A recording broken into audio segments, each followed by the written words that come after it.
الحمد لله رب العالمين والعاقبة للمتقين والصلاة والسلام على سيد الأنبياء والمرسلين محمد وعلى آله وصحبه أجمعين. أما بعد، فأعوذ بالله من الشيطان الرجيم. بسم الله الرحمن الرحيم. قل إن كان للرحمن ولد فأنا أول العابدين. سبحان رب السماوات والأرض رب العرش عما يصفون. فذرهم يخوضوا ويلعبوا حتى يلاقوا يومهم الذي يوعدون. وهو الذي في السماء إله وفي الأرض إله وهو الحكيم العليم. وتبارك الذي له ملك السماوات والأرض وما بينهما وعنده علم الساعة وإليه ترجعون. ولا يملك الذين يدعون من دونه الشفاعة إلا من شهد بالحق وهم يعلمون. ولئن سألتهم من خلقهم ليقولن الله فأنى يؤفكون. وقيله يا رب إن هؤلاء قوم لا يؤمنون فاصفح عنهم وقل سلام فسوف يعلمون. صدق الله مولانا العظيم وبلغنا رسوله النبي الكريم الأمين. ونحن على ذلك من الشاهدين والشاكرين والحمد لله رب العالمين. مولاي صل وسلم دائما أبدا على حبيبك خير الخلق كلهم. فإن من جودك الدنيا وذرتها ومن علومك علم اللوح والقلم. يا أكرم الخلق ما لي من ألوذ به سواك عند حلول الحادث العممي. يا رب بالمصطفى بلغ مقاصدنا واغفر لنا ما مضى يا واسع الكرم. فاغفر لناشدها واغفر لقارئها. سألتك الخير يا ذا الجود والكرم. مولاي صل وسلم دائما أبدا على حبيبك خير الخلق كلهم. معززین حاضرین و سامعین کرام، قرآن مجید فرقان حمید برہان رشید سے ہم نے آج 9 آیات کریمہ سورہ زخرف کی پڑھی ہیں. آیت نمبر 81 سے لے کر آیت نمبر 89 تک، اور ان 9 آیات کریمہ کا انشاءاللہ العزیز آج ترجمہ اور تفسیر عرض کی جائے گی. اللہ تعالی حق بیان کرنے کی توفیق عطا فرمائے. مجھے اور آپ کو اس پر عمل کی توفیق عطا فرمائے. آج جو ہے انشاءاللہ العزیز سورہ زخرف مکمل ہو جائے گی. پہلی آیت کریمہ، پچھلے جو درس تھا، پچھلے درس میں پچھلی آیات کریمہ میں اللہ تعالیٰ جل شانہ نے یہ ذکر کیا تھا کہ اللہ تعالیٰ جل شانہ نے سچا دین بھیجا، لیکن تم لوگوں نے اس کو قبول نہیں کیا اور تم لوگوں نے اس پر عمل نہیں کیا. دوسرا یہ ذکر فرمایا کہ اللہ تعالیٰ کے دین اور رسول اللہ صلی اللہ تعالیٰ علیہ وسلم کے لیے تم جو ہے ان کی مخالفت کرتے رہے اور تم ان کے خلاف خفیہ تدبیریں کرتے رہے اور تم نے اور اس دن کو قبول نہ کیا اور اس پر عمل نہ کیا۔ اور تیسری بات جو ہے، یہ رب تعالیٰ نے یہ ذکر فرمایا کہ بجائے اس کے کہ تم اللہ جل شانہ کے دین پر عمل کرتے اور اس کے قرآن اور اس کے کلام کو مانتے، تم نے یہ زیادتی کی کہ تم نے کہا کہ فرشتے اللہ کی بیٹیاں ہیں اور تم اس کی پرستش کرتے رہے۔ تو اے میرے محبوب صلی اللہ علیہ وسلم، انہوں نے اتنے جو ہے زیادتی کی اور ایکچولی انہوں نے ظلم اپنی جان پر کیا کہ اتنے کفریہ عقائد انہوں نے جو ہے لیے۔ تو ان کو کہہ دو آپ کہ تم رب کی بیٹیاں مانتے ہو۔ ان کان للرحمن ولد، اگر اللہ کے ہاں کوئی بیٹا ہوتا بفرض محال، اگر وہ خدا کا بیٹا ہوتا الیاذ باللہ، تو سب سے پہلے میں اس کی عبادت کرتا۔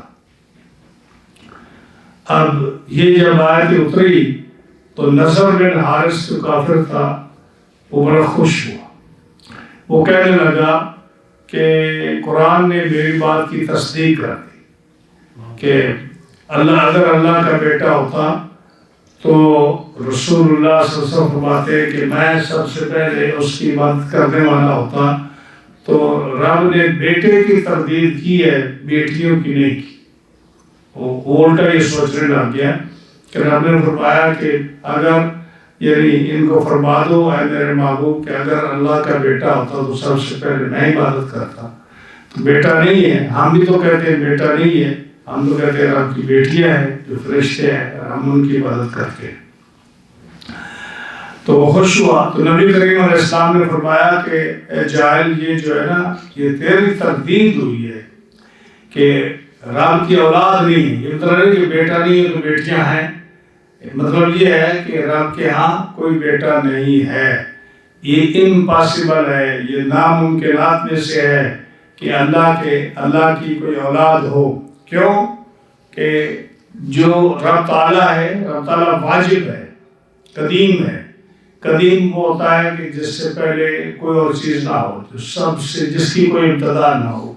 تو رب تعالیٰ قدیم ہے، تو جو قدیم ہے اگر اس کا بیٹا ہوتا تو وہ بھی قدیم ہوتا، کیونکہ جو ہے وہ بھی واجب ہوتا۔ تو جو ہے جب عیسیٰ علیہ السلام، جن کو یہ عیسائی مانتے ہیں کہ اللہ کا بیٹا ہے، یا عزیر علیہ السلام کو یہودی مانتے ہیں کہ اللہ کا بیٹا ہے، تو وہ کیسے بیٹا بن گیا جبکہ وہ واجب نہیں ہے، ممکن ہے۔ ممکن وہ ہوتا ہے اور حادث وہ ہوتا ہے جو پہلے نہ ہو بعد میں ہو۔ جیسے ہم ہیں، ہم پہلے نہیں تھے، ہماری جب پیدائش ہوئی ہے اس وقت سے ہمارا وجود ہے، اور ایک دن آئے گا کہ ہم بھی ختم ہو جائیں گے۔ تو یہ حادث کی نشانی ہے کہ جو پہلے نہ ہو اور بعد میں بھی وہ اس کو موت آ جائے، ختم ہو جائے۔ تو عیسیٰ علیہ السلام، عزیر علیہ السلام وہ پہلے نہیں تھے، وہ پیدا ہوئے حضرت مریم کے ہاں، حضرت عزیر علیہ السلام پیدا ہوئے۔ تو جو پیدا ہوا وہ ممکنات میں سے ہے، وہ واجب نہیں ہے، وہ قدیم نہیں ہے۔ تو کیسے آپ کہہ سکتے ہو کہ اللہ کے ہاں بیٹا ہے؟ کیونکہ اگر اللہ کا بیٹا ہوتا تو وہ قدیم ہوتا۔ تو قدیم تو صرف اللہ کی ذات ہے، واجب الوجود صرف اللہ کی ذات ہے، اور کوئی جو ہے قدیم نہیں ہے۔ تو اس لیے نبی کریم علیہ السلام نے فرمایا کہ یہ آیت جو ہے یہ بتا رہی ہے کہ رب کی اولاد نہیں ہے، ان کان للرحمن۔ اور ایک تفسیر اس کی یہ ہے کہ ان جو ہے نا یہ ماں کے معنی میں ہے، اور ماں جو ہے نافیہ۔ تو کیا معنی ہونا؟ ان نافیہ کا، ان جو ہے ماں کے معنی میں ہے، تو ماں نافیہ ہے تو ان نافیہ ہو گیا۔ تو معنی کیا ہو گیا؟ کل، آپ ان کو فرما دیو، یا اے محبوب علیہ السلام ان کو فرما دیو کہ ان کان للرحمن ولد، ان بمانے ماں کہ اللہ کی کوئی اولاد نہیں ہے، اللہ کی کوئی اولاد نہیں ہے۔ فانا اول العابدین، اور جو ہے میں سب سے پہلا عابدین۔ عابدین کا معنی کیا ہے؟ انکار کرنے والا ہوں، سب سے پہلے میں انکار کرنے والا ہوں۔ ایک ایک لفظ کے کئی معنی ہوتے ہیں۔ حضرت عبداللہ بن عباس کے پاس دو عربی گاؤں کے لوگ آئے کوئی جھگڑا لے کر، تو انہوں نے کہا کہ جب ان کا جھگڑا آیا تو اس ایک نے بولا، ایک عرب نے بولا دوسرے کہ اے عبداللہ بن عباس، یہ شخص جو ہے اس نے میری زمین پر قبضہ کیا ہوا ہے علی، اور میں جو ہے عابدین میں سے ہوں، یعنی میں انکار کرتا ہوں، یعنی میں اس کے حق کا انکار کرتا ہوں۔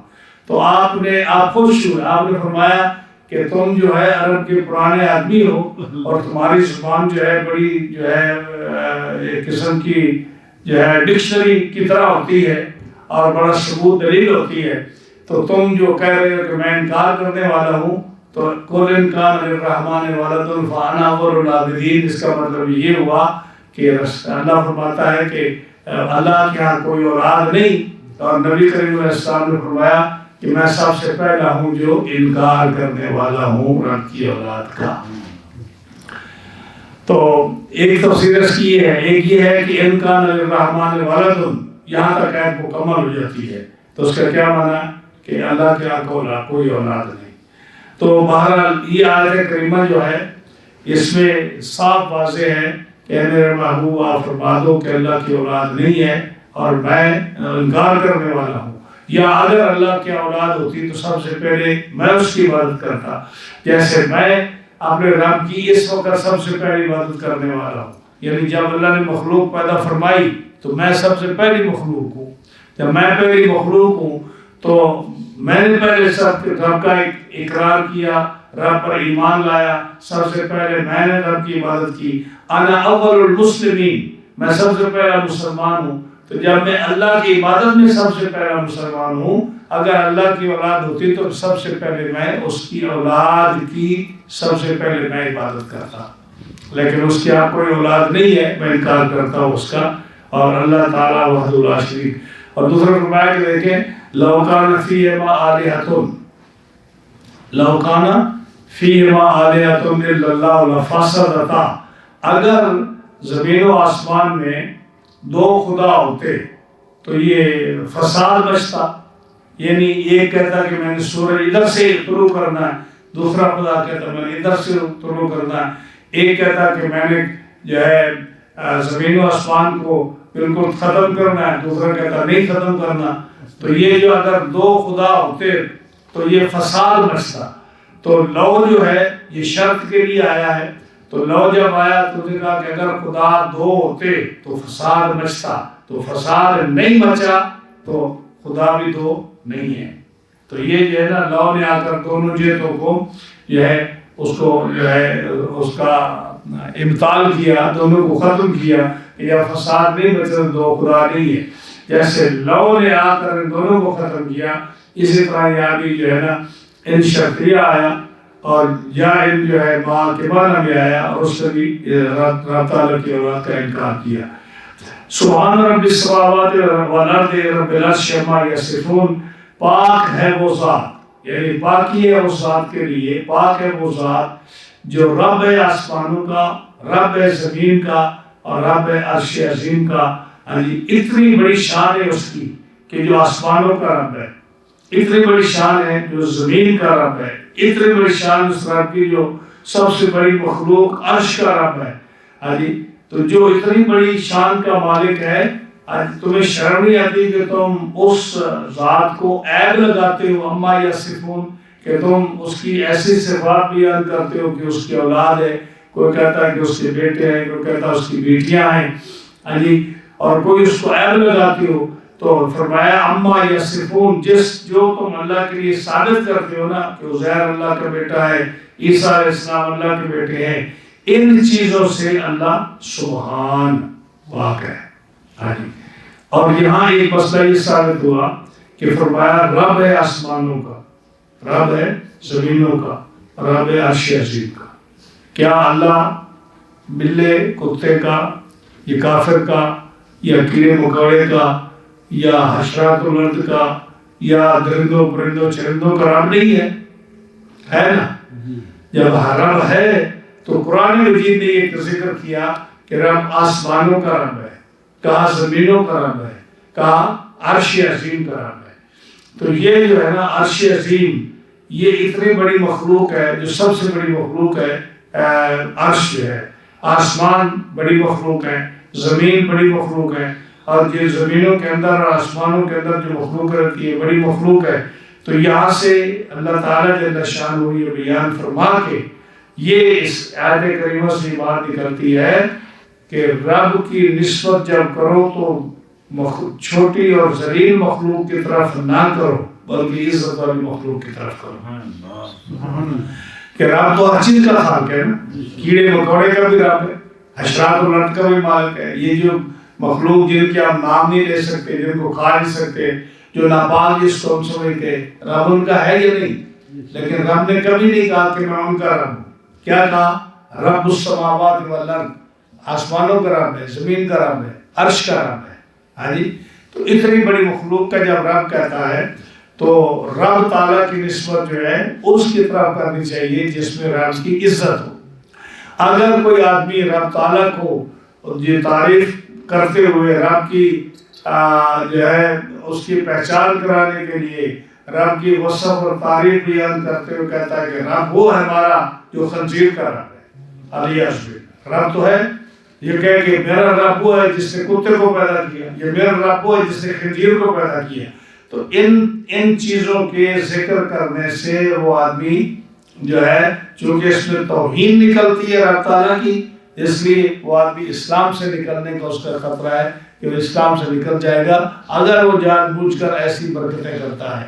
اگر اس کو علم نہیں ہے یا وہ ایسی بات کسی کو سمجھانے کے لیے کرتا ہے یا ایسا جملہ بولتا ہے وہ اور بات ہے، لیکن اگر وہ اس نیت سے کرتا ہے کہ رب تعالیٰ جو ہے ان کا رب ہے اور اس کی توہین مقصود ہے یا اس کا نیچا دکھانا مقصود ہے تو اس میں اس کے اسلام سے نکلنے کا ڈر ہے، نکل جائے گا۔ تو اس لیے جیسے اللہ کی تعریف کرتے ہوئے اس کا ذکر کرتے ہوئے آپ اعلیٰ مخلوق کی طرف نسبت کرتے ہیں کہ اللہ ان آسمان کا رب ہے، عرش کا رب ہے، زمینوں کا رب ہے، انبیاء کا رب ہے، اولیاء کا رب ہے، قرآن مجید جس نے نازل فرمایا ایسی آپ نے تعریفیں کرے تو جو ہے نا اس میں رب کی تعریف ہے، اور اگر ذلیل مخلوق کی طرف نسبت کرے تو یہ توہین ہے۔ تو اب یہاں سے مسئلہ یہ بھی ثابت ہوا کہ جو رسول اللہ صلی اللہ علیہ وسلم کے علم کی تشبیہ جانوروں اور پادروں اور حیوانوں کی طرف کرتا ہے جو ہمارا دیوبندیوں سے اختلاف ہے، جیسے مولوی اشرف علی نے اس نے حضور کے علم غیب کو جانوروں اور پادروں اور بچوں اور مجنونوں کے ساتھ تشبیہ دی ہے، جس کی وجہ سے اس پر فتویٰ لگا۔ تو اس پر معلوم یہ ہوا کہ اللہ تعالیٰ اور اس کے انبیاء جو ہے ان کی نسبت یا کوئی بھی ایسی چیز جو ہے جس کو ذلیل چیز کی طرف یا جو ہے ایسی رذیل مخلوق کی طرف ان کی نسبت کرنا یہ کفر کا سبب ہے۔ تو یہاں فرمایا پاک ہے وہ ذات جو رب آسمانوں کا، جو زمینوں کا اور رب عرش کا، وہ ان چیزوں سے پاک ہے اما یصفون جن کی تم اس کی طرف نسبت کرتے ہو کہ اس کی اولاد ہے اور اس کے فرشتے اس کی بیٹیاں ہیں وغیرہ وغیرہ۔ فذرہم، اللہ فرماتا ہے محبوب فذرہم، ان کو چھوڑ دو، یعنی ان لوگوں کے منہ نہ لگو، یہ کافروں کی جو ہے نا گستاخوں کی بات نہ کرو، ان کو چھوڑ دو، ان کو اسی حال میں چھوڑ دو، یخوضوا، ان کو بیہودہ باتیں کرنے دو، وَيَلْعَبُوا، اور ان کو ان بیوقوف باتوں کے ساتھ ان حرکتوں کے ساتھ کھیلنے دو، یعنی ان کو چھوڑ دو، ان کو اپنے کام پر چھوڑ دو، ان کو بکنے دو جو بکتے ہیں، اور ان کو جو ہے نا کھیل کود کرنے دو، مذاق کرنے دو، اور ان کو اپنی حرکتیں کرنے دو۔ کب تک؟ حَتَّى يُلَاقُوا يَوْمَهُمُ الَّذِي يُوعَدُونَ، یہاں تک کہ اپنے پاس اپنے اس دن کو پائیں جس دن کا ان سے وعدہ ہے، یعنی ان کو کرنے دو جو کرنے ہیں، آخر ایک دن آنے والا ہے جو قیامت کا دن ہے، جس دن کا ہم نے ان سے وعدہ کیا ہے کہ اس دن جزا و سزا کا دن ہے، جب تم ہمارے سامنے آؤ گے تو تمہاری یہ کھیل کود، تمہاری یہ بیہودہ باتیں، تمہاری یہ گستاخانہ کلمے جو ہیں ان کو تم فیس کرو گے، ان کا حساب دو گے، ان کی سزا بھگتو گے۔ تو اے میرے محبوب فذرہم، ان کو چھوڑ دو اپنے حال پر، یخوضوا ویلعبوا، ان کو بیہودہ باتیں کرنے دو، ان کو کھیلنے دو، حتیٰ کہ یہ پالے اس دن کو جس کا ان سے وعدہ کیا گیا۔ تو اس کا مطلب یہ ہوا کہ وہ لوگ جو تھے ان کو کھلی چھٹی رب نے دے دی کہ قیامت تک جو ہے تمہاری جتنی تمہاری زندگی ہے اس میں تم جو حرکتیں کر لو، آخر ایک دن تمہیں ہمارے پاس آنا ہے۔ وَهُوَ الَّذِي فِي السَّمَاءِ إِلَٰهٌ وَفِي الْأَرْضِ إِلَٰهٌ، اور اللہ وہی ہے جو آسمان والوں کا خدا ہے اور زمین والوں کا خدا ہے۔ یعنی اللہ آسمان والوں کا بھی خدا ہے، زمین والوں کا بھی خدا ہے، اور وہ حکمت والا اور علم والا ہے۔ یہ اس لیے فرمایا کہ جو ہے آسمان یعنی آسمان والوں کا خدا ہے، زمین والوں کا خدا ہے، کہ اللہ تعالیٰ کے لیے یعنی ایک جگہ مقرر نہیں ہے کہ اللہ آسمانوں میں ہے، ٹھیک ہے، اور یہ بھی مقرر نہیں کہ اللہ زمینوں میں ہے۔ اب یہ کہنا کہ اللہ آسمانوں میں ہے یا اللہ زمین میں ہے یا کوئی مستقر یعنی ایک ٹھکانہ اللہ کا ثابت کرنا، یہ کفری بات ہے۔ آپ یہ نہیں کہہ سکتے کہ اللہ فلاں جگہ پہ ہے۔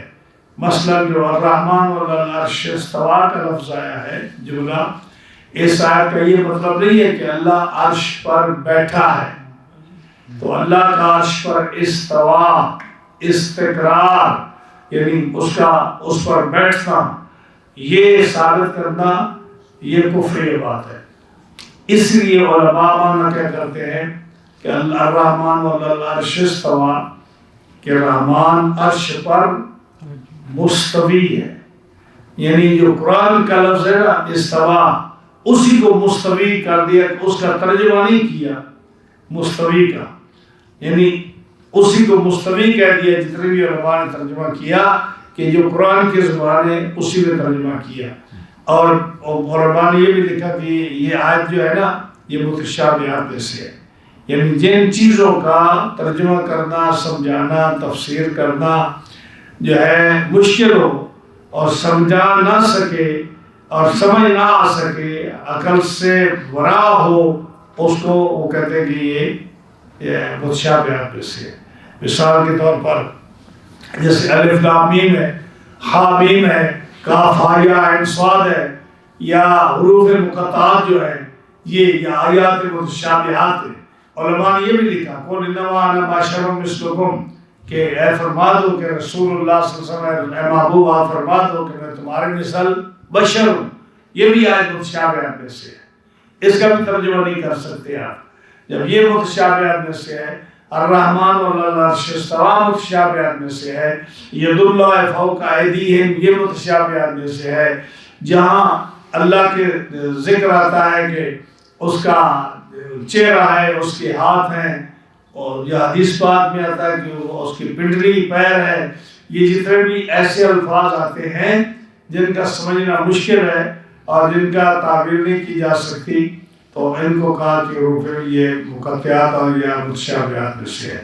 تو یہ بھی فرمایا کہ یہ کہ اللہ کے لیے کوئی ایک جگہ ثابت کرنا کہ وہ زمین میں ہے، فلاں جگہ پہ ہے، یا وہ جو ہے مشرق کی طرف ہے یا مغرب کی طرف ہے، یا وہ آسمان میں ہے یا وہ زمین میں ہے، تو اللہ جو ہے آسمان والوں، یہاں کیا فرمایا کہ آسمان والوں کا خدا ہے اور زمین والوں کا خدا ہے، یعنی آسمان میں فرشتے اللہ کی عبادت کرتے ہیں۔ تو جب فرشتے آسمان میں اللہ کی عبادت کرتے ہیں تو اس کا مطلب یہ ہے کہ اللہ جو ہے آسمان والوں کا خدا ہے۔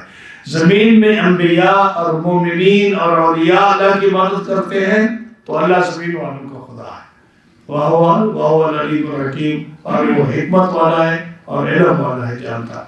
وَتَبَارَكَ الَّذِي لَهُ مُلْكُ السَّمَاوَاتِ وَالْأَرْضِ، اور بڑی برکت والا ہے وہ، ہاں جی اللہ تعالیٰ بڑی برکت والا ہے۔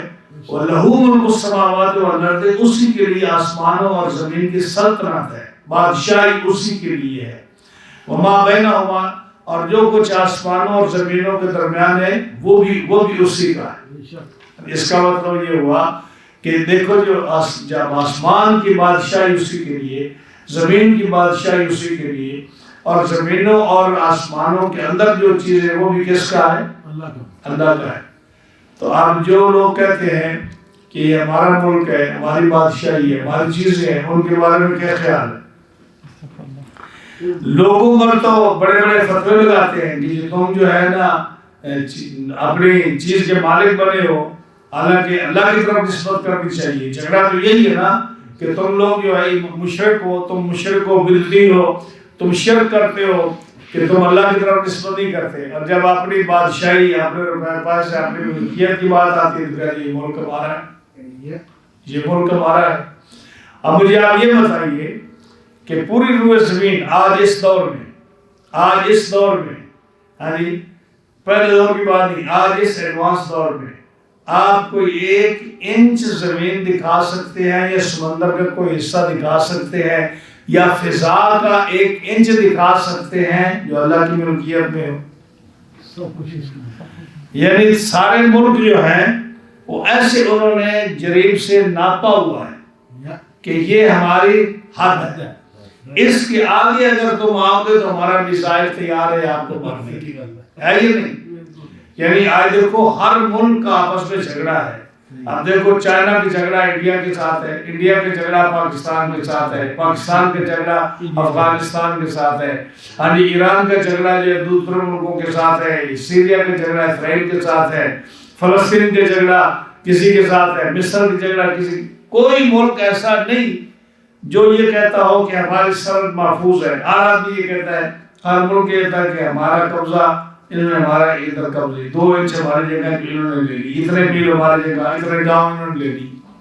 ہاں جی، جب 1 انچ پر قبضہ ہے تو خدا کے پاس کیا رہا؟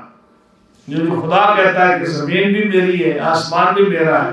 ہاں جی، یہ فضا بھی انہوں نے قبضے کی ہوئی ہے کہ اگر جہاز آپ کا ہمارے فضا میں آئے تو ہم مار گرائیں گے.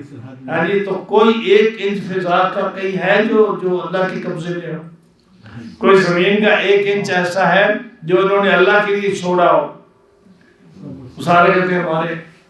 ہاں جی، تو رب فرماتا ہے کہ یہ جو کچھ آسمانوں اور زمینوں میں ہے، یا آسمان اور زمین اور جو ان کے درمیان ہے، وہ ہے کس کا؟ اللہ کا ہے. تمہاری ملکیت جو ہے وہ ٹمپریری ہے، جو تم نے رب کی عطا سے تمہیں ملی ہے. اور یہی ساری سمجھ آئے، اگر یہ سمجھ آ جائے کہ ہے تو یہ سب اللہ کا، لیکن ہم جو اس کے مالک ہیں وہ اس کی عطا سے ہیں. اگر یہ سمجھ آئے تو سارا اختلاف ہی ختم ہو جائے. ہم بھی تو یہی کہتے ہیں نا کہ اللہ کے رسول صلی اللہ علیہ وسلم جو مالک ہیں دنیا کے، مالک ہے ساری کائنات کے، اور ان کی ملک میں ہے، تو یہی کہتے ہیں کہ اللہ کی عطا سے ہے. لیکن اپنا ملک مانتے ہیں کہ اللہ کی عطا سے ہم اس کے مالک ہیں، لیکن رسول اللہ صلی اللہ علیہ وسلم کو مالک نہیں مانتے کہ وہ مالک ہے اللہ کی عطا سے. مالک کونین ہیں گو پاس کچھ رکھتے نہیں، 2 جہاں کی نعمتیں ہیں ان کے خالیات. تو فرمایا کہ برکت والی وہ ذات جو لہو ملک السماوات والارض وما بینہما، جس کے پاس آسمانوں اور زمینوں کی سلطنت ہے، اور جو کچھ آسمانوں اور زمینوں کے درمیان ہے وہ سارا اللہ کا ہے.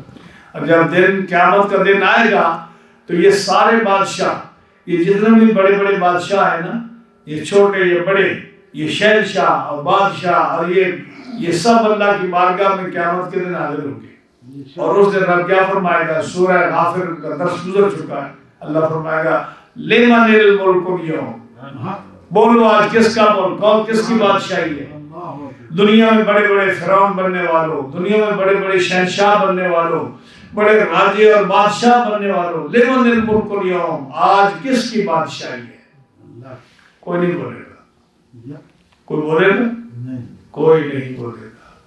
ہاں جی، کسی کی سانس بھی نہیں نکلے گی اس وقت، سارے ڈرے ہوئے ہوں گے. خود فرمائے گا للہ الواحد القہار، آج اس واحد قہار اللہ کی بادشاہی ہے. تو جیسے آخرت بھی اس کی بادشاہی ہے، دنیا میں بھی اسی کی بادشاہی، جس کو چاہتا ہے دیتا ہے. اللہم مالک الملک تؤتی الملک من تشاء وتنزع الملک ممن تشاء وتعز من تشاء وتذل من تشاء بیدک الخیر انک علی کل شیء قدیر. وہ مالک الملک ہے، وہ شہنشاہ ہے. تؤتی الملک من تشاء، جس کو چاہے اس کو ملک دیتا ہے. وتنزع الملک ممن تشاء، جس سے چاہے اسے چھین لیتا ہے. جس سے چاہے دیتا ہے، جس کو چاہے اسے چھین لیتا ہے. جس کو چاہے اس کو دیتا ہے، جس سے چاہے اسے چھین لیتا ہے۔ فرمایا جو کچھ آسمان اور زمین کے درمیان ہے وہ اسی کا ہے، وَعِنْدَهُ عِلْمُ السَّاعَةِ، اور اسی کے پاس قیامت کا علم ہے، اسی کے پاس قیامت کا علم ہے، قیامت کا آئے گی اسی کے پاس ہے۔ وَإِلَيْهِ تُرْجَعُونَ، اور اسی کی طرف لوٹنا ہے لوگوں کا، اسی کی طرف پھرنا ہے۔ ہاں جی، اور جب اسی کی طرف پھرنا ہے فرمایا أَفَحَسِبْتُمْ أَنَّمَا خَلَقْنَاكُمْ عَبَثًا وَأَنَّكُمْ إِلَيْنَا لَا تُرْجَعُونَ، کیا تم گمان کرتے ہو کہ اللہ نے تمہیں فضول پیدا کیا؟ یہ تمہارا کوئی کام نہیں ہے، تم عبث اور فضول پیدا کیے گئے ہو، عبث کھانے پینے کے لیے پیدا کیے، کھیل کود کے لیے پیدا کیے گئے ہو۔ أَفَحَسِبْتُمْ أَنَّمَا خَلَقْنَاكُمْ عَبَثًا وَأَنَّكُمْ إِلَيْنَا لَا تُرْجَعُونَ۔ جی کسی بزرگ نے کہا نا بچے کو کہ میں تمہیں اخروٹ دے کر دوں، تم نے کھیلنا؟ ہاں جی بچوں کو، تو بچے نے جواب دیا کہ بابا جی آپ نے پڑھا نہیں أَفَحَسِبْتُمْ أَنَّمَا خَلَقْنَاكُمْ عَبَثًا، تم کھیل کود کے لیے اور عبث کاموں کے لیے پیدا نہیں کیے گئے۔ ہاں جی قرآن مجید فرقان حمید جو ہے انسان کو جو ہے جھنجھوڑتا ہے، أَفَحَسِبْتُمْ أَنَّمَا خَلَقْنَاكُمْ عَبَثًا، کیا تم یہ گمان کرتے ہو کہ تم فضول پیدا کیے گئے، تمہارا کوئی کام نہیں ہے، تم بس کھانے کے لیے، سونے کے لیے اور پینے کے لیے پیدا کیے گئے ہو۔ پھر رب نے مثالیں دی ہیں کہ اگر تم نے دیکھو کھانے کے لیے پیدا کرنا ہوتا تو دیکھو ہاتھی جیسے جو جانور ہیں جن کے اتنے بڑے بڑے پیٹ ہیں، ہاں جی، یا جو بڑی بڑی مچھلیاں ہیں، ہاں جی، جن کی اتنی بڑی غذا ہے، ان کو پیدا کر دیتا تو تمہیں پیدا نہ کرتا۔ اگر کھانے کے لیے پیدا کرتا تو سب سے زیادہ جو ہے کھانا وہ کھاتے ہیں۔ سونے کے لیے پیدا کرنا ہوتا تو رب نے ایسی مخلوق پیدا کی جن کی نیند مشہور ہے، جو نا خرگوش کی نیند مشہور ہے نا، ہاں خرگوش، کہ سونے کے لیے پیدا کرنا ہوتا تو خرگوش کو پیدا کر دیتا، اور جو ہے اگر کھانے کے لیے پیدا کرنا تو بڑے بڑے جانوروں کو، ہاتھیوں کو پیدا کر دیتا۔ شہوت کے لیے پیدا کرنا ہوتا تو اللہ کی مخلوق میں ایسے جانور ہیں جن کی شہوت مشہور ہے۔ تو معلوم ہوا کہ انسان کو جو پیدا کیا گیا ہے اس کا مقصد کچھ اور ہے، عبث پیدا نہیں کیا گیا، کھانے پینے کے لیے پیدا نہیں کیا گیا۔ وَمَا خَلَقْتُ الْجِنَّ وَالْإِنسَ إِلَّا لِيَعْبُدُونَ، انسانوں اور جنوں کو صرف اور صرف عبادت کے لیے پیدا کیا۔ وَلَا يَمْلِكُ الَّذِينَ يَدْعُونَ مِن دُونِهِ الشَّفَاعَةَ إِلَّا مَن شَهِدَ بِالْحَقِّ وَهُمْ يَعْلَمُونَ، اور فرمایا کہ یہ کافر لوگ جن کی عبادت کرتے ہیں، جن کو پوجتے ہیں اللہ کے سوا، یعنی یہ جو بتوں کی عبادت کرتے ہیں، پتھروں کی عبادت کرتے ہیں، درختوں کی عبادت کرتے ہیں، چاند سورج کی عبادت کرتے ہیں، فرمایا جن کی عبادت کرتے ہیں نا، لا یملک الذین، یہ مالک نہیں ہوں گے کس کے؟ شفاعت کے۔ یہ قیامت کے دن شفاعت نہیں کر سکیں گے، یہ مالک نہیں ہوں گے، ان کو کوئی اختیار نہیں ہوگا۔ اب اس پر سوال پیدا ہوتا ہے کہ اگر یہ چاند سورج یا بت جو ہے یہ شفاعت کے مالک نہیں، جن کی یہ کافر عبادت کرتے ہیں، تو عیسائی عیسیٰ علیہ السلام کی عبادت کرتے ہیں، یہودی عزیر علیہ السلام کی عبادت کرتے ہیں، مشرکین فرشتوں کی عبادت کرتے ہیں، تو کیا یہ بھی شفاعت نہیں کریں گے؟ یہ بھی شفاعت کے مالک نہیں ہے؟ نہیں، ایسی بات نہیں ہے۔ اللہ فرماتا ہے کہ جن کی عبادت اللہ کے سوا مشرکین کرتے ہیں، اب دو طرح کے ہیں جو معبود ہیں، ایک وہ ہیں جو پتھر اور بت اور درخت اور بے جان چیزیں ہیں، چاند سورج وغیرہ جن کی پرستش کرتے ہیں، یہ تو شفاعت کے مالک نہیں ہیں، یہ تو شفاعت کریں گے بھی نہیں، اگر یہ چاہیں گے تب بھی نہیں کریں گے، اور اگر یہ چاہتے بھی نہیں ہیں کیونکہ ان کو اجازت نہیں ہوگی شفاعت کرنے کی. باقی رہا انبیاء جیسے حضرت عزیر علیہ السلام، عیسیٰ علیہ السلام، یہ فرشتے ہیں، یہ شفاعت کریں گے، لیکن ایک پہلی بات تو کہ یہ از خود نہیں کریں گے، یعنی اپنے طور پر شروع سے نہیں کریں گے. اور جب کریں گے تو کب کریں گے؟ یہ ان کی شفاعت کریں گے جو الا من شاہد بالحق کی، جو گواہی دیں گے حق کی. مثلا جو آدمی اشہد ان لا الہ الا اللہ پڑھے گا، اللہ کی وحدانیت کا اقرار کرے گا، رسولوں کی نبوت کا اقرار کرے گا، یہ عزیر علیہ السلام، عیسیٰ علیہ السلام اور فرشتے اور نیک آدمی اس وقت ان کی شفاعت کریں گے.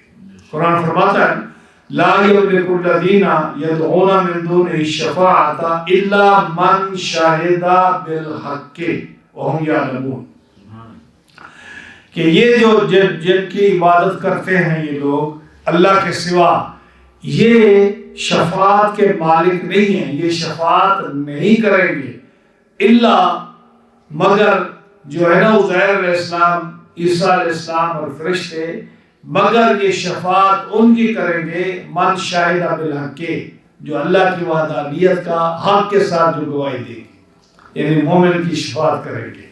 لیکن جو مشرک ہوں گے، جو حق کی گواہی نہیں دیں گے، ان کی یہ بھی شفاعت نہیں کریں گے، اور دوسرے جو بت ہیں وہ بھی نہیں شفاعت کریں گے، ان گمراہوں کی. وہم یعلمون، اور یہ علم رکھیں. وَلَئِنْ سَأَلْتَهُمْ مَنْ خَلَقَهُمْ لَيَقُولُنَّ اللَّهُ فَأَنَّىٰ يُؤْفَكُونَ. اللہ فرماتا ہے کہ اگر محبوب اگر تو ان سے پوچھے نا کافروں سے کہ ان کو کس نے پیدا کیا، تو چاہے وہ بتوں کی عبادت کرتے ہیں، لات، منات، حبل، عزا، درخت، پتھر، یہ جتنے بھی بے جان چیزیں ہیں، یہ کافر اگرچہ ان کی عبادت کرتے ہیں لیکن وہ یہ عقیدہ نہیں رکھتے کہ ان کو ان پتھروں نے پیدا کیا. وہ یہ عقیدہ نہیں رکھتے کہ ان کو ان درختوں نے پیدا کیا جن کے سامنے وہ سجدہ کرتے ہیں. اگر آپ ان سے پوچھیں کہ تمہیں کس نے پیدا کیا تو کیا کہیں گے؟ اللہ. لَيَقُولُنَّ اللَّهُ. تو جب ان کو اتنا پتا ہے کہ ہمیں پتھروں نے پیدا نہیں کیا، ہمیں درختوں نے پیدا نہیں کیا، ہمیں ان چیزوں نے پیدا نہیں کیا، جب آپ ان سے پوچھیں کہ کس نے پیدا کیا تو کہتے ہیں اللہ نے پیدا کیا. فَأَنَّىٰ يُؤْفَكُونَ. تو پھر کیوں اونتے منہ گرتے چلے جا رہے ہو؟ کیوں کھائی میں کھڈے میں کیوں گرتے چلے جا رہے ہو؟ جب اتنا مانتے ہو کہ اللہ نے پیدا کیا، جب اتنا مانتے ہو کہ یہ بت نہیں پیدا کر سکتے، تو پھر اونتے منہ کیوں گرتے جا رہے ہو؟ پھر حق کی طرف آؤ اور انسان بنو اور رب کی اطاعت کرو اور سیدھی بات کرو کہ رب نے پیدا کیا اور ہم اسی رب کی عبادت کرتے ہیں، اسی کے سامنے سر مسجود ہوتے ہیں. وکیل ہی، اور مجھے رسول اللہ، مجھے میرے رسول کے کہنے کی قسم. اللہ کیا فرماتا ہے؟ وکیل ہی. اللہ کہتا ہے مجھے اپنے محبوب کی بات کی قسم. شان ہے میرے محبوب علیہ السلام کی. رب تعالیٰ حضور کی بات کی قسم یاد فرماتا ہے. رب کو کسی کی قسموں کی یاد کرنے کی ضرورت نہیں ہے کہ رب کہے کہ میں کسی کی قسم اٹھاؤں، لیکن اللہ تعالیٰ جل شانہ نے قرآن مجید میں جو قسمیں یاد فرمائی ہیں اس میں دو قسم کی قسمیں ہیں. یا تو رب تعالیٰ نے جو ہے قسمیں یاد فرمائی ہیں چاند کی، سورج کی، اپنی مخلوق کی قسمیں یاد فرمائی ہیں، اور وہ اس لیے کی ہیں کہ عرب قرآن مجید اترا ہے لغت قریش پر، عرب کے ماحول کے مطابق، اور عرب کے ماحول میں جو ہے، عرب کے ماحول میں کسی بات کو جب اہمیت دینی ہوتی تو قسم اٹھاتے، جب کوئی پکی بات کرنی ہوتی، کسی کو مضبوط بات کرنی ہوتی، کسی کو یقین دلانا ہوتا، اپنی بات میں وزن پیدا کرنا ہوتا، تو کیا کرتے؟ وہ قسم کرتے. تو رب تعالیٰ نے چونکہ قرآن مجید اسی زبان میں، اسی ماحول میں، ان کی عادات کے مطابق اتارا ہے، اس لیے رب تعالیٰ نے اپنی بات کو ان کے ماحول کے مطابق جو ہے بیان کیا تو رب تعالیٰ نے قسمیں یاد فرمائی. لیکن باقی مخلوق کے علاوہ جو خاص کر جو ہے نا اللہ تعالیٰ نے اپنے محبوب علیہ السلام کی نسبتوں کی بڑی قسمیں یاد فرمائی ہیں قرآن میں. جیسے یہاں دیکھو وکیل ہی، حضور نے کیا کہا؟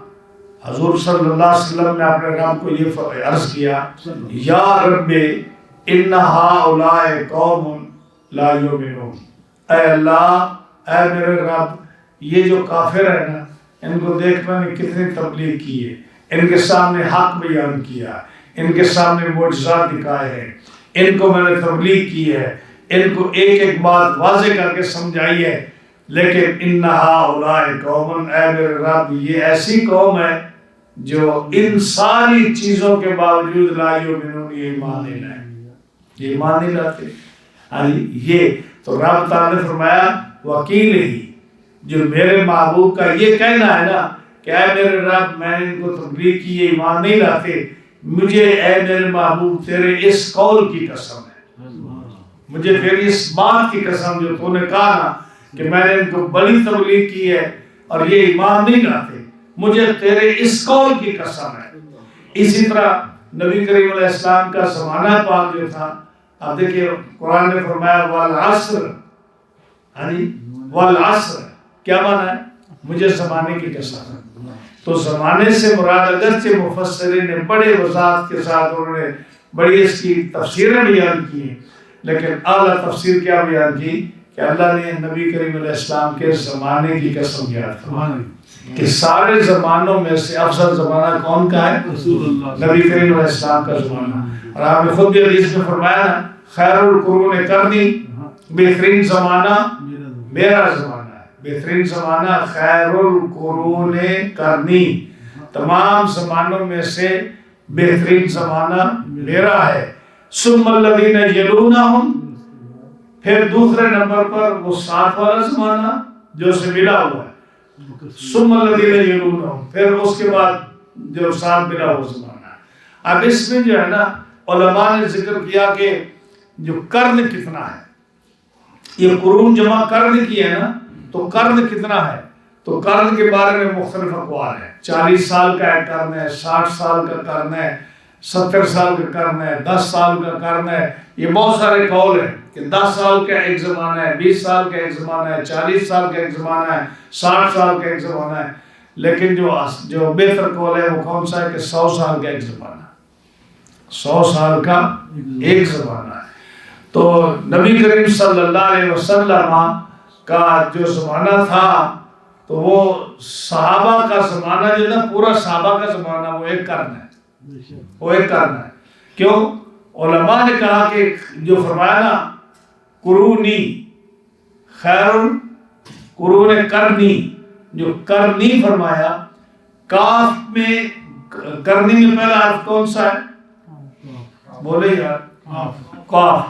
اور ابو صدیق کا آخری لفظ کون سا ہے؟ قاف. صدیق کا آخری حرف قاف. اور قرنی کا دوسرا حرف کون سا ہے؟ را. اور عمر کا آخری حرف کون سا ہے؟ را. اور قرنی کا تیسرا حرف کون سا ہے؟ نون. اور عثمان کا آخری حرف کون سا ہے؟ نون. اور قرنی کا آخری حرف کون سا ہے؟ اور علی کا آخری حرف یا. تو یہ جو ہے نا قرنی، یہ صحابہ خلفاء راشدین کا زمانہ. اور نبی کریم علیہ السلام نے فرمایا نا، فرمایا کہ علیکم بسنتی، حدیث پاک ہے، اے لوگوں میری امت علیکم بسنتی، لازمی پکڑو تم میری سنت کو، وسنت الخلفاء الراشدین المہدیین، اور لازمی پکڑو میرے خلفاء راشدین کی سنت کو، جو خلفاء راشدین جو مہدیین ہے، گائیڈڈ پیپل ہے.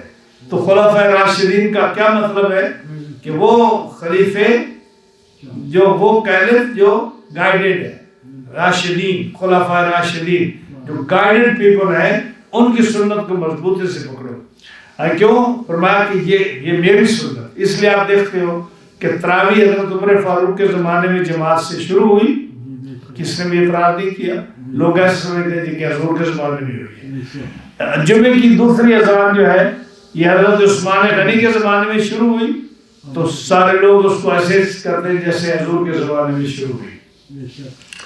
اسی طرح جو ہے قرآن مجید کتابی شکل میں آیا. عثمان غنی نے جمع کیا, حضرت ابوبکر صدیق نے جمع کیا, نبی کریم علیہ السلام نے نہیں جمع کیا. تو یہ دیکھیں یہ بھی ایسے سمجھ کسی نے اس پر اعتراض نہیں کیا. تو یہ صحابہ کا زمانہ حضور کا زمانہ. تو صحابہ کی جو آخری صحابی فوت ہوئے, حضرت انس جو تھے یہ 93 میں فوت ہوئے, اور اس کے بعد کچھ صحابہ ہیں جو 99 میں اور 101 میں, اور یعنی ایک سینچری جو ہے نا صحابہ رہے. تو یہ پہلا کرنا ہے. یہ سارا صحابہ کا زمانہ اور حضور کا زمانہ یہ کون سا ہے؟ یہ حضور فرماتے ہیں میرا زمانہ ہے, یہ بہترین زمانہ ہے. اس لیے دیکھ لیں آپ حدیث کی کتابیں اٹھا کے دیکھ لیں, یعنی جب صحابی روایت کرتا ہے رسول اللہ صلی اللہ علیہ وسلم سے تو کوئی آدمی یہ شک بھی نہیں کر سکتا کہ اس صحابی نے جھوٹ بولا. یعنی صحابی آپ کوئی مثال نہیں دکھا سکتے کہ کسی صحابی نے حضور پر جھوٹ بولا ہو کہ حضور نے فرمایا نہیں اور صحابی کہہ کہ یہ حضور نے فرمایا ہے. ایک بھی نہیں مثال. اسی واسطے جو ہے علماء جو ہے اسماء الرجال انہوں نے کہا کہ کل سارے صحابہ کے اصحابہ تو کلہم عدول, سارے صحابہ عادل ہیں. سارے صحابہ یعنی جو کسی صحابی سے حدیث مروی ہو ایز نام جو ہے وہ ہمارے تک اگر اس کی سند صحیح پہنچی ہے تو صحابی پر کوئی اعتراض نہیں ہوگا. صحابی کی بات آ جائے چاہے وہ یہ کہ میں نے رسول اللہ صلی اللہ علیہ وسلم سے سنا ہے, میں نے رسول اللہ صلی اللہ علیہ وسلم کو دیکھا ہے, یا وہ یہ کہہ دے کہ یہ حضور نے ایسا کیا ہے, یا وہ یہ کہہ دے کہ یہ حدیث ہے, حضور کا نام نہ بھی لے تو وہ کیا ہوگی؟ وہ حدیث ہوگی. یہ ایسی بلند ذات ہے صحابہ کرام رضوان اللہ علیہم اجمعین. اور وہ بدبخت لوگ ہیں جو صحابہ کرام کو توہین کرتے ہیں, چاہے وہ حضرت امیر معاویہ ہوں.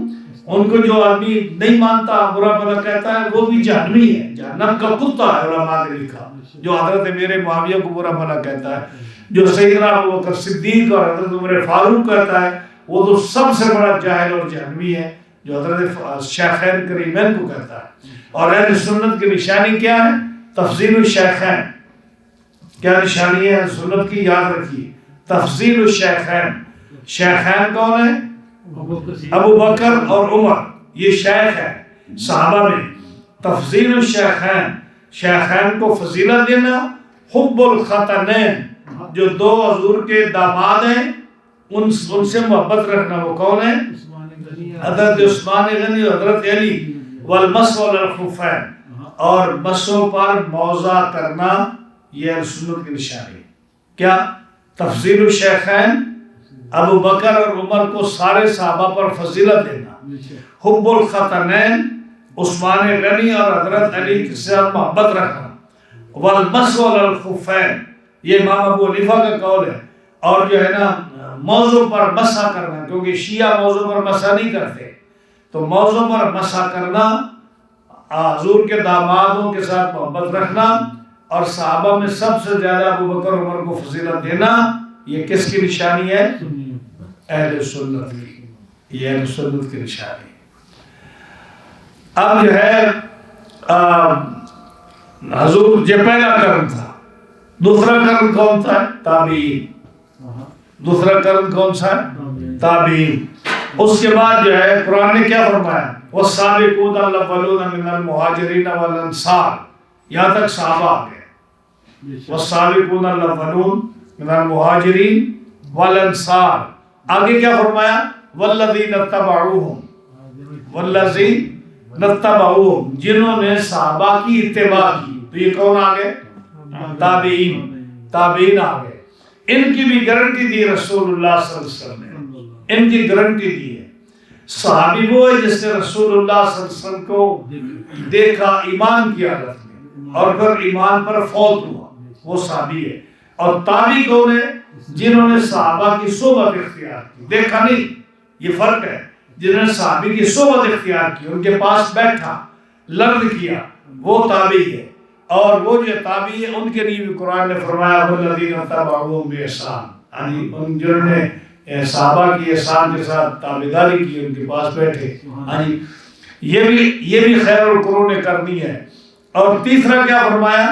جو تبع تابعین ہے، جو تیسرا دور ہے، یہ 3 دور ہیں جن کے لیے خیر فرمایا، اور اس کے بعد فرمایا کہ جھوٹ، فساد، فتنہ، یہ جو ہے نا پھر پھیلنا شروع ہو جائے گا، باتوں بھی جھوٹ آنا شروع ہو جائے گا۔ ان 3 ادوار کے بعد، ان 3 ادوار میں یہ جو بخاری مسلم ہے نا، یہ دوروں میں نہیں لکھی گئی، یہ بعد میں لکھی گئی ہے۔ تو اس دور تک جو تھی، یہ جو تقلید تھی، جیسے یہ ائمہ کی تقلید کی جاتی ہے، یہ لازمی نہیں تھی ان 3 دوروں میں۔ اس کے بعد جب فتنے کا دور آیا، زمانہ آیا، تو پھر جو ہے علماء نے کہا کہ تقلید کے بغیر چارہ نہیں، کیونکہ لوگوں کے پاس علم نہیں ہے، اس لیے پھر انہوں نے اماموں کی تقلید جو ہے شروع کی۔ پہلے زیادہ امام تھے جن کی تقلید لوگ کرتے تھے، لیکن لازمی نہیں کرتے تھے، ان کو فالو کرتے تھے، لیکن اس کے بعد جو ہے 4 امام رہ گئے، باقی ختم ہو گئے، اور یہ 4 اماموں کی تقلید بعد شروع ہو گئی، جو آج تک چلتی جا رہی ہے۔ تو میں کیا عرض کر رہا تھا؟ میں یہ کہہ رہا تھا کہ رب تعالیٰ نے کس کے زمانے کی قسم یاد فرمائی؟ حضور صلی اللہ علیہ وسلم کے زمانے کی قسم، والعصر، قسم ہے مجھے نبی کریم علیہ السلام کے زمانے، محبوب کے زمانے کی۔ اسی طرح حضور کے شہر کی قسم یاد فرمائی، لا اقسم بہذا البلد، یعنی مجھے قسم ہے، قسم ہے مجھے مکہ شہر کی، قسم ہے مجھے مکہ شہر کی۔ کیوں؟ وَأَنْتَ حِلٌّ بِهَذَا الْبَلَدِ، کہ آپ اس شہر میں آپ پیدا ہوئے، اور بعد اس کی مدینہ پاک بھی مراد لیا ہے، اور مدینہ پاک ہو تو پھر پیدا نہیں، پھر حلول ہوگا کہ آپ اس میں تشریف لائے۔ تو یہ حضور کے شہر کی قسم یاد فرمائی، نبی کریم علیہ السلام کی عمر کی قسم یاد فرمائی۔ سورہ ہجر پڑھے 14 سپارہ، لعمرک اللہم تعالی عمرک، اے میرے محبوب مجھے تیری عمر کی قسم، انہم لفی سکرۃ یعمہون، یہ جو قوم ہے نا لوط علیہ السلام کی، یہ اپنی گمراہی میں اندھے اور نشے میں اندھے ہیں، تو اے محبوب تیری عمر کی قسم۔ تو رب تعالیٰ نے حضور کی عمر کی قسم یاد فرمائی، حضور کے زمانے کی قسم یاد فرمائی، حضور کی گفتگو کی قسم یاد فرمائی، حضور کے شہر کی قسم یاد فرمائی۔ اسی طرح فرمایا یاسین والقرآن الحکیم، حضور کی سردار ہونے کی قسم یاد فرمائی۔ الم نشرح لک صدرک، حضور کے سینہ پاک کا ذکر کیا، ورفعنا لک ذکرک کا ذکر کیا۔ فرمایا کہ اے میرے بھلائی، فرمایا کہ اللہ تعالیٰ قیامت کے دن یوم لا یخزی اللہ النبی والذین آمنوا، اے محبوب قیامت کے دن اللہ نبی کو بھی اور آپ کے ساتھ ایمان لانے والوں کو بھی، مسلمانوں کو بھی رب تعالیٰ ذلیل نہیں کرے گا۔ یہ کتنی بڑی خوبصورت آیت ہے کہ قیامت کے دن اللہ نبی کو بھی اور جو ایمان لانے والے ہیں ان کو بھی اللہ لوگوں کے سامنے رسوا اور ذلیل نہیں کرے گا۔ جتنا مرضی گناہ گار ہو، رب تعالیٰ اپنے محبوب علیہ السلام کی امتیوں کو لوگوں کے سامنے، دوسری امتوں کے سامنے رسوا اور ذلیل نہیں کرے گا، یعنی کہ ان کے گناہ ظاہر ہو تاکہ وہ شرمندہ ہو، اللہ یہ نہیں فرمائے۔ تو یہ بہرحال کتنی آیات کریمہ ہیں جو حضور صلی اللہ علیہ وسلم کے ذکر کے لیے یعنی اللہ نے ذکر فرمائی ہیں۔ اسی طرح فرمایا انا اعطیناک الکوثر، حضور کو فرمایا کہ ہم نے آپ کو کوثر عطا فرمایا، جنت میں کوثر ہے، حشر کے میدان میں کوثر ہے، وہ فرمایا۔ تو کیا فرمایا؟ مجھے قسم ہے اپنے محبوب علیہ السلام کے کہنے کی کہ انہوں نے کیا کہا کہ یا اللہ یہ ایمان نہیں لائیں گے۔ اللہ فرماتا اچھا ایمان نہیں لائیں گے، فصفا عنہم، تو ان سے درگزر کر جاؤ، بھول جاؤ، یعنی یہ کافر ہے نا، ایمان نہیں لاتے نا، تو کیا کہا؟ فصفا عنہم، ان کو درگزر کر جاؤ، بھول جاؤ، ان کا ذکر بھی نہ کرو، وقل سلام، اور کہا بھائی سلام ہو تمہیں، یعنی یہ اسلام ہوتا ہے نا، جب کوئی آدمی تنگ آ جاتا کسی سے تو کیا کہتا؟ اچھا بابا جان چھوڑ، کیا کہتا؟ اچھا سلام، میری طرف سے آخری سلام، آج کے بعد میں تمہیں سلام نہیں دوں گا، یعنی تیرے ساتھ کوئی رابطہ نہیں رکھوں گا، وقل سلام۔ اللہ فرماتا ہے کہ جو کافر ایمان نہیں لاتے فاصفح عنہم، ان سے درگزر کرو، چھوڑ جاؤ، بھول جاؤ ان کو، اور کہہ دے ان کو سلام. ہاں جی، یہاں سے بعض لوگوں نے کہا کہ کافر کو سلام کہہ سکتے ہو، لیکن سنیے صحیح جو مسئلہ ہے کہ وہ یہ ہے کہ سلام کہہ سکتے ہو، علیکم نہیں کہہ سکتے. علیکم کا مطلب ہے کہ تمہارے اوپر سلامتی ہو. مومن کے لیے ہے السلام علیکم، مومن کے لیے کیا ہے السلام علیکم. اور کافر کو اگر نہ کہو لیکن اگر کہنا پڑ جائے تو کیا کہو؟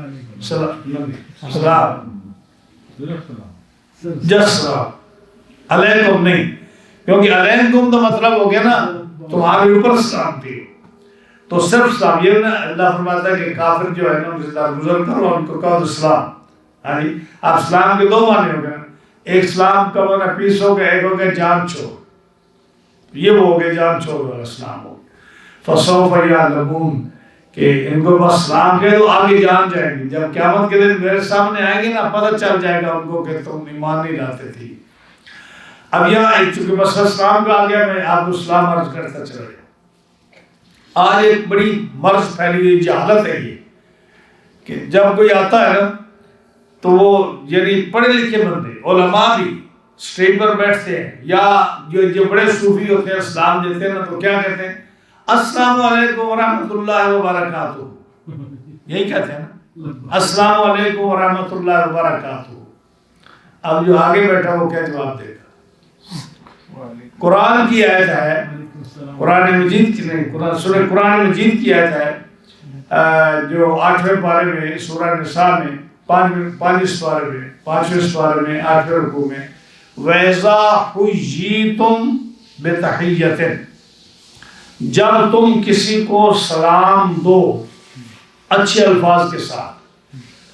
ہاں جی، جب تم دو کسی کو سلام، ہاں جی، یا تمہیں کوئی سلام دے یا تم کسی کو سلام دو اچھے الفاظ کے ساتھ تو اس کا کیا کرو؟ فَحَيُّوا بِأَحْسَنَ مِنْهَا، جو اس نے سلام دیا ہے نا آپ کو پہلے شخص نے، تم اس سے بہتر سلام دو اس کو، تم اس سے بہتر سلام دو.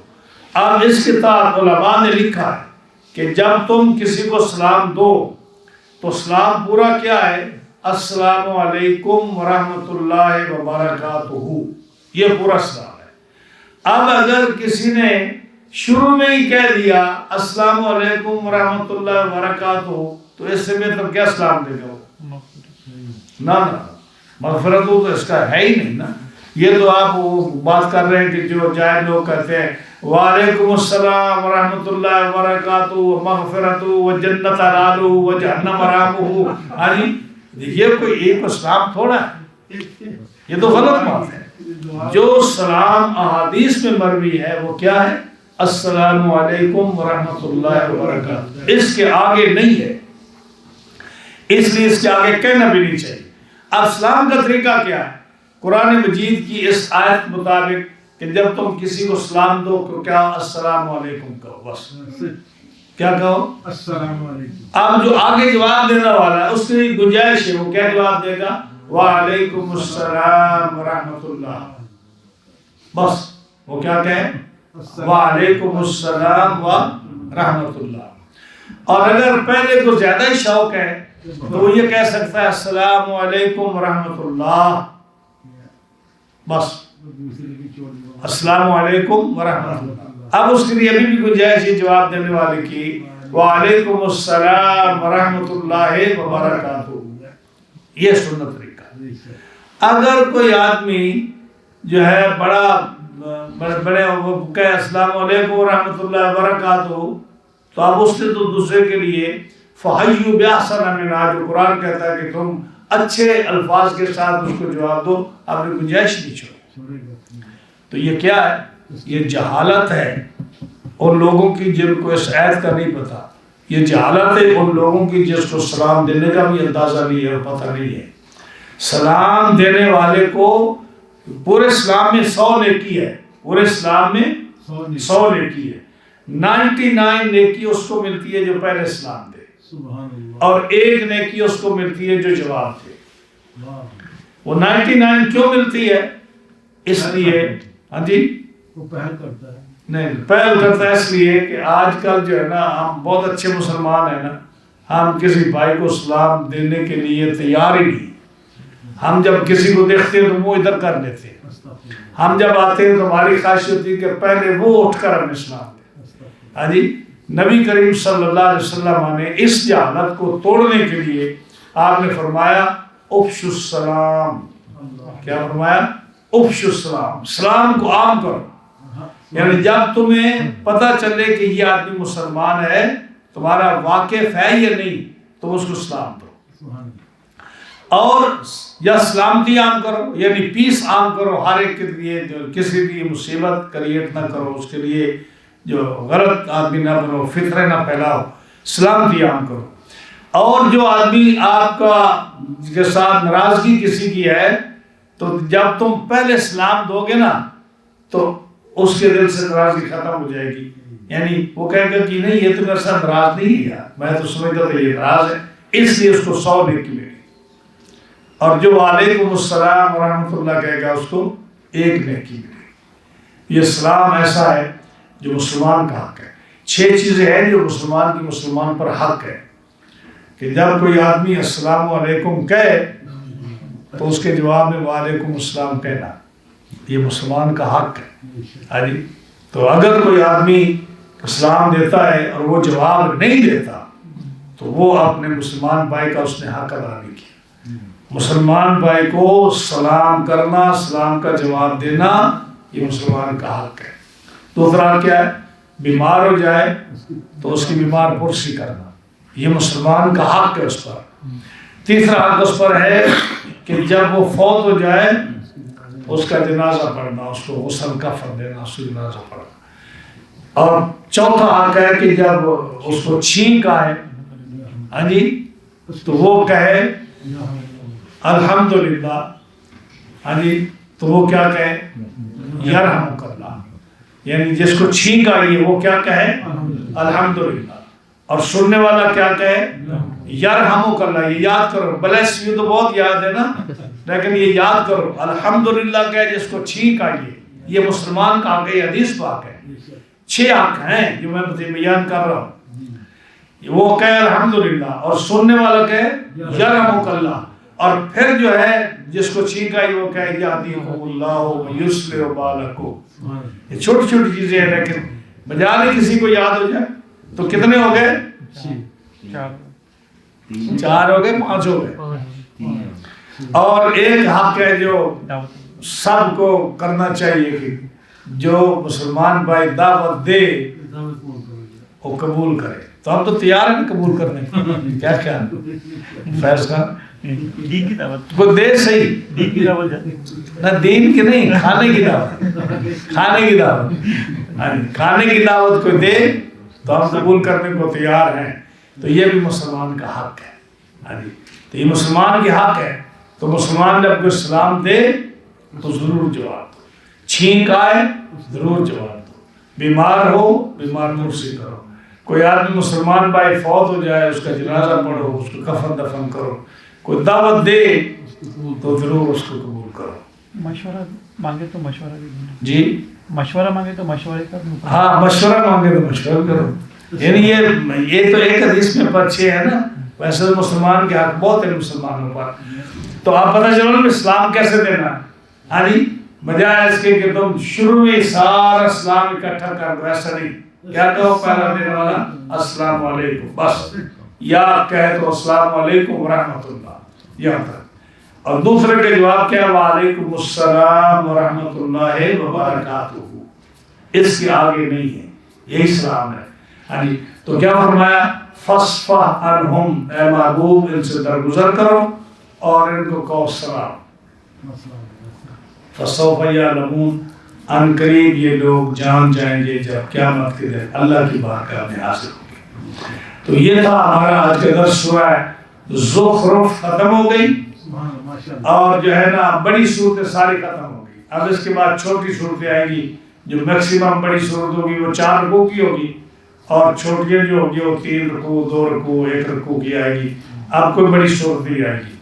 تو 4 صورتیں جو ہے حمیم والی ختم ہو گئی، 3 صورتیں حمیم والی رہتی ہیں، اور اگلے جمعے کو تو درس نہیں ہوگا کیونکہ حضرت صاحب کا ختم شریف ہے، اور اس کے بعد جو ہے اگر زندگی رہی 2 ہفتے کے بعد درس ہوگا، کیونکہ میری سرجری بھی ہے درمیان میں، زندہ رہا تو انشاءاللہ مزید 2 ہفتے کے بعد درس ہوگا۔ اللہ تعالیٰ اس درس کو اپنی بارگاہ میں قبول فرمائے، اور یہ سلسلہ جو شروع ہے رب تعالیٰ اتنی توفیق اور ہمت دے کہ یہ قرآن مجید کی پوری تفسیر مکمل ہو جائے، تاکہ جو ہے ہماری جو خواہش تھی کہ پوری تفسیر قرآن مجید کی ہو جائے۔ اب رب تعالیٰ کی مرضی ہے کہ وہ کیا چاہتا ہے۔